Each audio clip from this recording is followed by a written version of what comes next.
Hi everyone, I'm Hui, and in this video I'm going to give out a quick introduction to the alarm console so that when you connect to our live demo system, you have a basic understanding of how to manage alarms.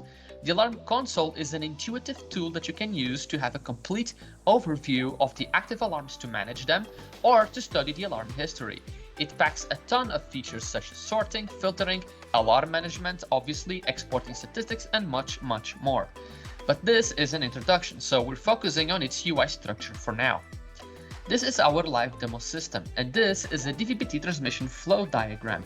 We have an antenna receiving data from a satellite that's feeding a main transmission site that in turn feeds three others. At the bottom you'll notice a blue bar. This is the alarm bar. It shows summary information of the currently selected page. This is the total number of alarms and new alarms.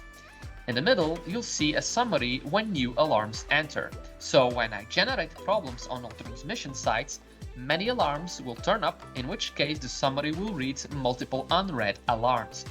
Finally, you have a summary of alarms per severity. You can click on one of them to see the alarms of only that severity. You can single-click the alarm bar to peek at the alarm console, which will display the alarm console on top of the open cards.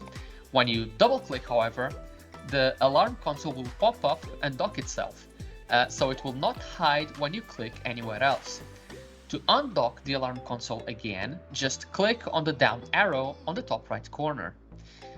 By default, the alarm console will contain these three tabs. Active alarms, listing all active alarm records except information messages and must alarms.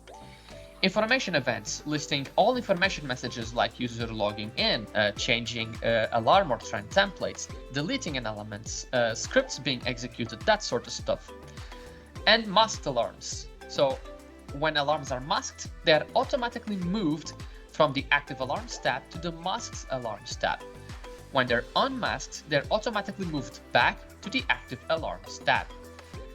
These are alarms raised on an optical line terminal in Copenhagen, and they're masked because someone is testing with information templates, so we'll leave them be. This is the alarm list containing only the alarms under the DVB-T transmission view. You can sort the alarms by clicking on a column header. By default, it is sorted on time, with the most recent alarms on top. You can alter the width of columns by dragging the edges of column headers. By default, there is no horizontal scroll bar, so the width of the other columns is automatically adjusted. There is an option to enable the horizontal scroll bar in the user settings and under Alarm Console. To change the sequence of columns, you can click and drag them around. Side note, these are user preferences that are automatically saved in the DMS for your user profile.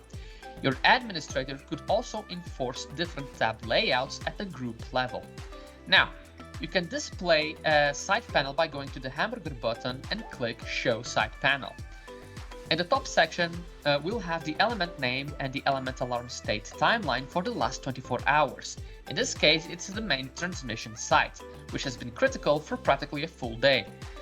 In the middle section, you get the current parameter value, trending information if available, and alarm state for the last 24 hours. This is the temperature, and it clearly has some critical episodes once in a while. Clicking on this section will open the element card all the way down to the parameter and to the trending graph if trending is enabled. In the bottom section, you have the history of the alarm, its full life cycle. This is the dust filter. When it's dirty, it yields a critical alarm. The severity didn't necessarily change here, but the view information did, producing a history tree. You can click it to open the alarm details and go over its history in more detail.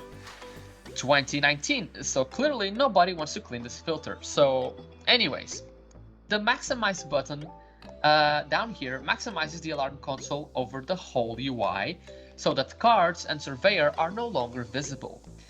You can use the square arrow icon to undock the alarm console in a separate window. This is handy when you have multiple monitors. So put it in a second monitor and continue to navigate the system simultaneously, for example.